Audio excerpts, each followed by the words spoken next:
बसपा ने जो पैसा लेने का दौर चलाया वो खत्म करना पड़ेगा। अगर अब भी ना खत्म हुआ तो बसपा ही खत्म हो जाएगी। भारतीय जनता पार्टी ने एक तरफ तो हिंदुत्व का मुद्दा रखा ही रखा, लेकिन जातियों के समीकरण को सदैव संतुलित अंदाज में लेकर चलने की कोशिश की और साधा उनके बीच से नेताओं को निकाला और वो समीकरण अपना पूरा किया। करने जो पार्टियां अम्बेडकरवादी, संविधानवादी, एससी और एसटी और ओबीसी के लिए दुहाई दे रही, वो इस समाज के समूह को इकट्ठे नहीं कर पा रही। मैं भी बसपा में रहा हूँ, था भागा।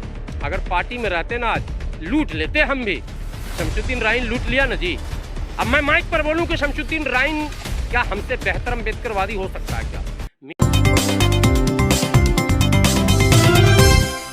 भाजपा कैसे पूर्ण बहुमत में आ गई? भाजपा ने इस चीज को बड़े करीब से देखा। भाजपा ने देखा कि समाज में जो सामाजिक स्थिति है उसमें से एक एक जातियां जिनको बहुत दिनों से हाशिए पर रखा गया है उसको अवसर दिया गया। आप देखेंगे इनके पार्टी के काम करने के सिस्टम को तो आपको हैरत होगी कि जो पार्टियां अम्बेडकरवादी, संविधानवादी, एससी और एसटी और ओबीसी के लिए दुहाई दे रही, वो इस समाज के समूह को इकट्ठे नहीं कर पा रही किसी खास जाति।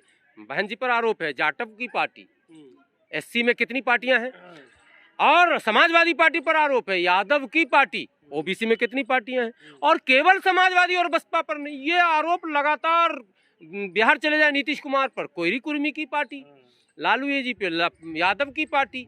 भारतीय जनता पार्टी ने एक तरफ तो हिंदुत्व का मुद्दा रखा ही रखा, लेकिन जातियों के समीकरण को सदैव संतुलित अंदाज में लेकर चलने की कोशिश की और साधा उनके बीच से नेताओं को निकाला और वो समीकरण अपना पूरा किया। करने जैसे मायावती की बात आप कर रहे हैं, बीएसपी का वोट प्रतिशत घटा है, क्या उसकी ये वजह हो सकती है कि उन्होंने अपने समाज से ज्यादा सवर्ण समाज में सम्मेलन करने शुरू कर दिए? हाँ, ये तो कारण है ही। और देखिए दिल्ली में आपको याद होगा सर, आप लोग तो बहुत दिनों से पत्रकारिता कर रहे थे, एक समय ऐसा था कि तीसरा विकल्प बसपा थी दिल्ली में, और जाट, गुजर, जाटव तमाम लोग जुटे हुए थे। लेकिन जानते हैं बेईमानी जब आप करेंगे ना तो टिकेंगे नहीं। वाल्मीकि समाज को अगर नेतृत्व उस समय दिल्ली का दे दिया गया होता, आप उनको कैडराइज कर लिए होते और उनके पास पार्टी का, संगठन का कुछ अधिकार दे दिए होते, तख्ता पलट गया होता। आपने ध्यान दिया नहीं। यहाँ भी जो प्रभारी बनाकर भेजे गए वो जाति विशेष के, और जो लोग भाषण मंचों पर दे रहे थे वो उसी जाति विशेष के। कहीं ना कहीं आप बोले ना बोले, आपका विरोधी जाकर उसके कान में बोल दे रहा, अरे तुम कह रहे दलितों की पार्टी, साहब बाबा साहब के सपनों को साकार करेगा। अरे ये तो तुम्हें ही नहीं न्याय दे रहा, तो तुम बाकी कौन देगा? मोदी जी तो तुमको टिकट भी दे रहे हैं, और देखो केजरीवाल तो चुनाव चिन्ह ही ले आया उठा के झाड़ू, इत्यादि इत्यादि। लोगों ने ऐसे समझाया और बसपा खत्म हो गई। और बसपा ने जो पैसा लेने का दौर चलाया वो खत्म करना पड़ेगा। अगर अब भी ना खत्म हुआ तो बसपा ही खत्म हो जाएगी। ये बहुत गलत किसने किया, कैसे किया, क्यों हुआ, जो मतलब कांशीराम और बाबा साहब अम्बेडकर दोनों के नीतियों के बिल्कुल विपरीत टकराने वाली नीति। और आपको हैरत होगी, आप लोग उत्तर प्रदेश में कवर कर रहे थे, AIMIM के अध्यक्ष भाषण कर रहे थे, उनकी पार्टियों में टिकट के पैसे लिए जा रहे थे। आप तक बात पहुंची कि नहीं पहुंची? 10 लाख 15 लाख, ठीक है। तो आप जब समाज के जोड़ने की बात करते हैं तो एक तरफ जाटव समाज या पूरा दलित समाज की बात करो, और मुस्लिम समाज जब हाशिए पर है, सबसे पिछले पायदान पर है, आप इनसे पैसा लूटिएगा। आप कह रहे मैं तुम्हें लीडर बनाने आया हूँ, मैं तुम्हें नेतृत्व सौंपने आया हूँ, यहाँ तक के सत्ता ही तुम्हारे हवाले करने आया हूँ। आप सत्ता तो बाद में हवाले करोगे, जो पत्ता है वही हमारा लेकर भाग जा रहे हो। और करोड़ों करोड़ों रुपया मुसलमानों और दलितों का बसपा और MIM पर अभी अरबों खरबों का आरोप नहीं लगाएंगे, पहली बार चुनाव लड़ी थी। इतनी मजबूत पार्टी नहीं है तो नहीं तो पैसा लूटिएगा, मजबूत नहीं है। कई हजार करोड़ के मालिक ओवैसी साहब, क्यों नहीं खर्चा करेंगे? वो कब्र में जाएंगे लेकर पैसा? ओवैसी साहब पैसा कब्र में लेकर जाएंगे क्या? वो कौन से मुसलमान है भाई? उनका ये विश्वास नहीं है क्या मरने पर? सबको मरना है। आज गुलाम सरवर यहाँ खड़ा है, मर जाएगा, मिट्टी में मिल जाएगा, खत्म, जो था यही। अगर समाज को कुछ करना है, बाबा साहब अम्बेडकर ने कितनी संपत्ति जमा की, कौन कौन हवेली है पूरे भारत में, जरा गिनाइए। अम्बेडकर के नाम से उनके आल औलाद को उन्होंने कुछ कंपनी छोड़ा, वो हवेली, यूनिवर्सिटी कुछ छोड़ा, मिशन मूवमेंट छोड़ा। लोहिया का कहाँ है? JP का कहाँ है?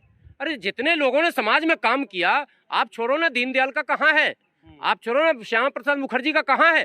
जब आप नाम लोगे किसी भी समाज से ना, समाज के लिए काम करने वालों के पास कुछ है ही नहीं। और मैं बोलूंगा, आप हंसने लगोगे, गुलाम सरवर के पास कहाँ है?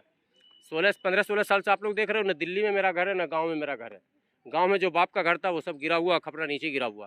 काम है, देखिए इस पार्टी में अगर मैं भी बसपा में रहा हूँ, था, भागा, अगर पार्टी में रहते ना आज लूट लेते हम भी। शमशुद्दीन राइन लूट लिया ना जी। अब मैं माइक पर बोलूं कि शमशुद्दीन राइन क्या हमसे बेहतर अम्बेडकरवादी हो सकता है क्या? मिशन पर हमसे अच्छी पहुंच पकड़ रख सकता है क्या? या बातों का प्रस्तुतिकरण जो है वो बेहतर कर सकता है क्या? घमंड की बात नहीं कर रहा हूँ, लेकिन फिर भी वो पार्टी में वफादारी से रहा, लूटा ना। या आप, मैंने आरोप नहीं लगा रहा हूँ, सारी मीडिया में बात आ गई, पैसा खूब लूटा, पश्चिम का प्रभारी बहन जी ने बनाया, दे किले करोड़ों करोड़ रुपये लेके चला गया। गुलाम सरवर भी चाहता तो कमाता। मैं एक उदाहरण दे रहा हूँ, देखो आपको मिसाल बनना पड़ेगा। बहन जी से हाथ जोड़कर विनती है और ओवैसी साहब से हाथ जोड़कर विनती है, लोग हमको गाली देते हैं, देते रहें। यदि आप चाहते हो देश में दलितों, पिछड़ों, अकलियतों और हाशिया पर खड़े लोगों को मुख्य धारा से जोड़ना, तो पहले तो लोगों से पैसे लेने देने बंद कर दो। मिशन तहरीक में पैसा दिया नहीं जाता, चंदा दिया जाता। चंदा स्वेच्छा से दिया जाता है।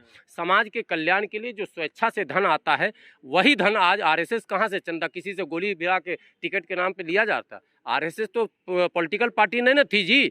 अब ना उसका एक विंग आप देख रहे हैं, लेकिन पैसा था, धन है, लोग चंदा देते हैं और आपको भी देंगे, ऐसा नहीं कि नहीं देंगे। पार्टी चलाने के लिए लोग धन देंगे, टिकट के नाम पर पैसे लेंगे तो लोग आपके साथ लंबी लड़ाई नहीं लड़ पाएंगे। इसलिए दलित मुसलमानों को तो एक जगह आना ही पड़ेगा।